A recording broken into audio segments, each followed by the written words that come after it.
अस्सलाम वालेकुम। Today my topic is chemical potential, जो कि इलेक्ट्रोकेमिकल लेक्चर्स की सीरीज़ में से ही एक टॉपिक है। और केमिकल पोटेंशियल को समझने के लिए हमें ईएमएफ या सेल पोटेंशियल का पता होना बहुत ज़रूरी है।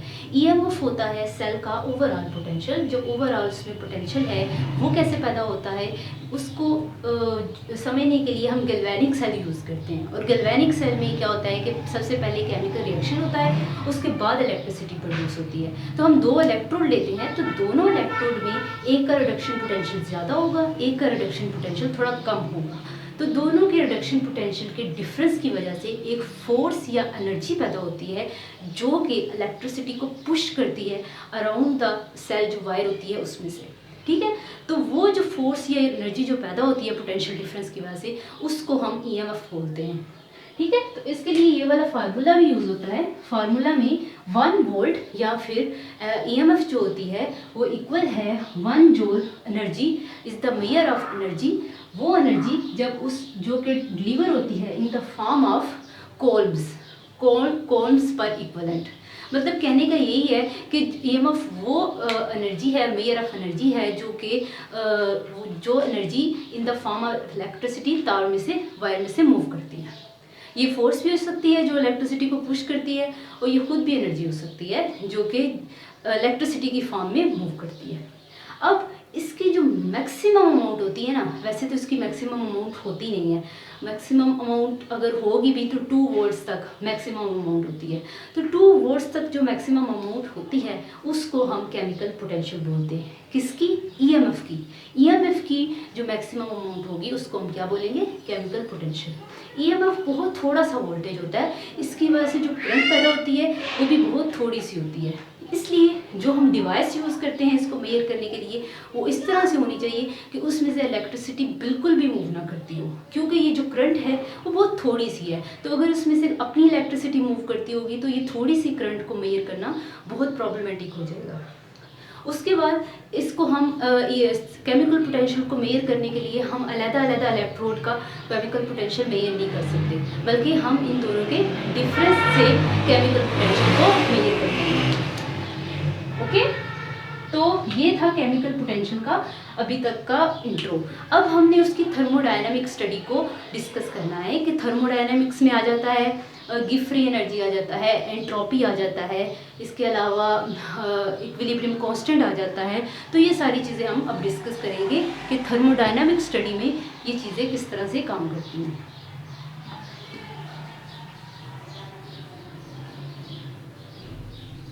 तो थर्मोडायनामिक स्टडी समझने से पहले हमें ये देखना होगा कि एक फार्मूला हम लाएंगे जो कि इन सारी थर्मोडायनामिक टर्म्स के साथ रिलेट करेगा, गिब्स फ्री एनर्जी के साथ रिलेट करेगा, एंट्रोपी के साथ रिलेट करेगा और इक्विलिब्रियम कांस्टेंट के साथ रिलेट करेगा। वो फार्मूला है नेट इलेक्ट्रिकल वर्क।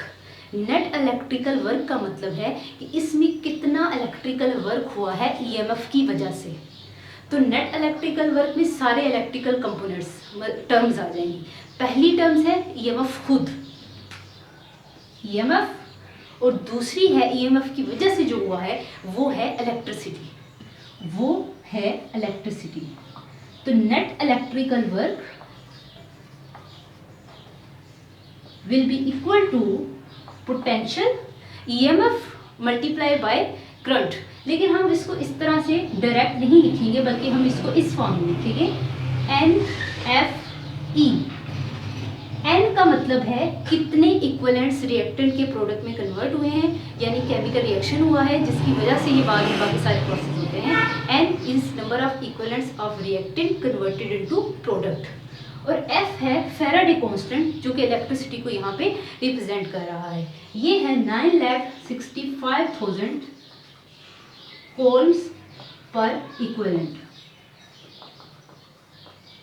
कि जब एक इक्विवेलेंट जो है रिएक्टेंट का प्रोडक्ट में कन्वर्ट हुआ तो कितने कॉलम जो है इलेक्ट्रिसिटी जो है वो उसमें से मूव की, और वो है उसमें फैराडे यूनिट हमने यूज़ किया है। और E जो है यहाँ पे वो केमिकल पोटेंशियल है, ये ईएमएफ है।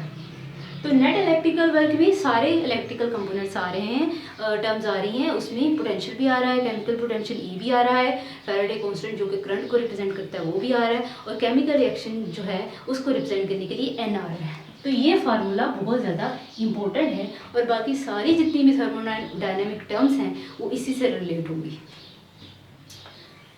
ठीक है, तो अब अगर हमने थर्मोडायनामिक टर्म में से गिव फ्री एनर्जी को रिलेट करना है तो हम ये कहेंगे कि नेट इलेक्ट्रिकल वर्क जो है will be equal to give free energy.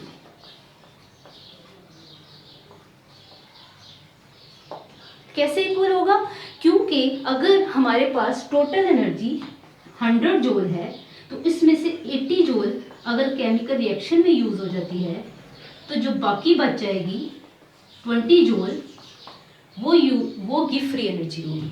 तो गिव फ्री एनर्जी की ये डेफिनेशन भी है, जो कि केमिकल रिएक्शन होने के बाद जो एनर्जी जो है केमिकल रिएक्शन में यूज होती है उसके होने के बाद जो बाकी एनर्जी बच जाती है उसको गिव फ्री एनर्जी बोलते हैं। ठीक है, तो वही गिव फ्री एनर्जी जो है वो इलेक्ट्रिसिटी को मूव करवाने के लिए हेल्प करती है, और वो ईएमएफ या फिर पोटेंशियल जो है बनती है पोटेंशियल डिफरेंस की वजह से।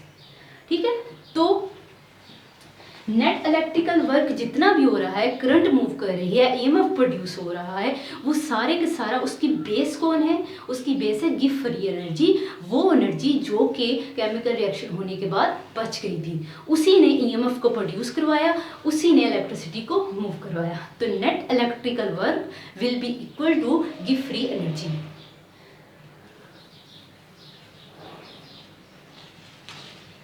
NFE will be equal to delta G minus.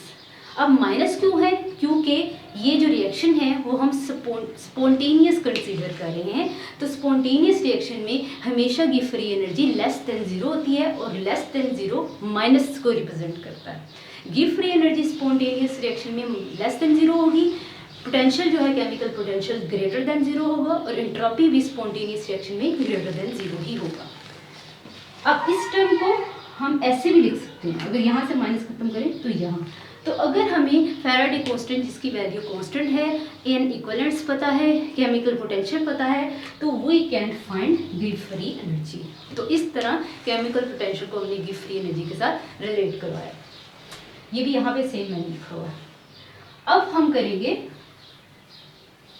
Relate entropy को केमिकल पोटेंशियल के साथ। ये फ्री एनर्जी के बहुत ज़्यादा फार्मूलाज हैं, उसमें से एक फार्मूला ये भी है। तो अगर हम डेल्टा एच को इस साइड पे ले आए, minus delta H minus T delta S, तो ये एक फार्मूला हमने अपने पास रख लिया, इसको सेव कर लिया। ठीक है, अब हम गिव फ्री एनर्जी का एक और फार्मूला यहाँ पे लिखेंगे, वो है Gibbs Helmholtz energy. Gibbs Helmholtz energy जो है उसका फार्मूला हम यहाँ लिखेंगे, delta G delta H plus T partial differential delta G partial differential temperature constant pressure. ठीक है, तो ये गिब्स हेल्महोल्ट्ज का एक गिव फ्री एनर्जी का और फार्मूला है। इसमें भी हम सेम ये वाला काम करेंगे, डेल्टा एच इस साइड पे आ जाएगा, माइनस होके यहाँ पे रह जाएगा टी पार्शियल डिफरेंशियल जी पार्शियल डिफरेंशियल टी और प्रेशर कांस्टेंट। ये भी गिव फ्री एनर्जी है। Enthalpy change, give free energy change, temperature partial differential of temperature constant pressure. ठीक है, अब आप इसकी ये साइड जो है और ये साइड जो है उसमें ये दोनों साइड्स इक्वल है, तो हम इन दोनों साइड्स को भी इक्वल लिख सकते हैं। तो हम लिखेंगे T delta S is equal to T partial differential G partial differential T pressure. तो हमने यहाँ पे किसका रिलेशन फाइंड कर रहे हैं? हमने केमिकल पोटेंशियल का एंट्रोपी के साथ रिलेशन फाइंड कर रहे हैं। तो यहाँ पे एंट्रोपी तो आ गया है लेकिन केमिकल पोटेंशियल कहीं पे भी नहीं है, तो वो हम अब पुट कर लेंगे यहाँ पे। तो एक फार्मूला हमने यूज़ किया था सबसे पहले, वो सबके अंदर रिलेशन में यूज़ होगा, और वो था ये वाला formula give free energy is equal to minus NFG।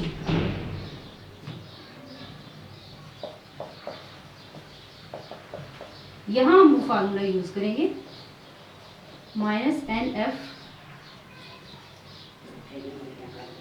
-NFE partial differential T pressure P constant pressure. अब ये जो T है ये हमारा एक्स्ट्रा है, हम दोनों साइडों पे T को क्या कर देंगे, डिवाइड कर देंगे। T कट जाएगा और अगर सारी इक्वेशन को हम माइनस के साथ मल्टीप्लाई करें तो ये माइनस माइनस भी खत्म हो जाएंगे। तो एंड पे जो हमारे पास टर्म आएगी वो आएगी entropy is equal to NF जो है वो दोनों कांस्टेंट है, फैराडे कांस्टेंट की वैल्यू भी कांस्टेंट होती है, N इक्विवेलेंट्स भी हर केमिकल रिएक्शन में कांस्टेंट होगा, उसका अपना होगा। तो NF ब्रैकेट के बाहर आ जाएगा और अंदर आ जाएगा partial differential of potential, temperature और प्रेशर। यानी अगर हम एंट्रोपी फाइंड करना चाहते हैं तो अगर हमारे पास N की वैल्यू होगी, F की भी होगी, फाइंड क्या करना है, सिर्फ केमिकल पोटेंशियल को फाइंड करना है, टेम्परेचर भी होगा, प्रेशर ऑलरेडी कांस्टेंट है, तो हम एंट्रोपी की वैल्यू को फाइंड कर सकते हैं। अब इसमें एक और रिलेशन रह गया है, वो है इक्विलिब्रियम कांस्टेंट का, तो वो डाल कर लेते हैं। इक्विलिब्रियम कांस्टेंट में गिब्स फ्री एनर्जी के कितने ज़्यादा फार्मूलाज आज हमने डिस्कस किए। गिब्स हेल्महोल्ट्ज वाला फार्मूला और उसके अलावा गिब्स फ्री एनर्जी का फार्मूला आप इक्विलिब्रियम कांस्टेंट का करेंगे। इसके अलावा हमने गिब्स फ्री एनर्जी का केमिकल पोटेंशियल का फार्मूला किया था, -RT log of natural Kc। ठीक है, तो ये फार्मूला दोबारा हम केमिकल पोटेंशियल वाला फार्मूला यहाँ लगाएंगे, NFE minus RT log of natural Kc।